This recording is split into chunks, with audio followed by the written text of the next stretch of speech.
Celebrity na ang first name ay Kim. Kim Panzo.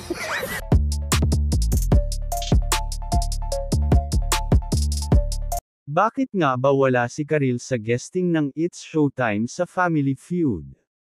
Ito ngayon ang tanong ng ilang netizens matapos maglabas ng teaser ang Family Feud sa guesting ng It's Showtime family sa nasabing show.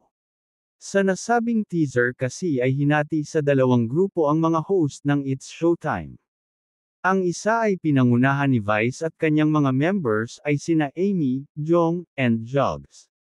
Samantala ang isang team naman ay pinangunahan ni Ann Curtis at ang kanyang mga members ay sina Vong, Oji, at Teddy.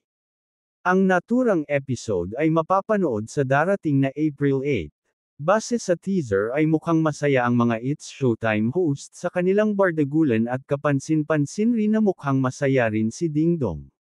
Sa comment section ng post ng Family Feud, ay kapansin-pansin na maraming netizens na ang excited na mapanood ang naturang episode ngunit may ilang netizen rin ang tinanong kung bakit wala si Karil.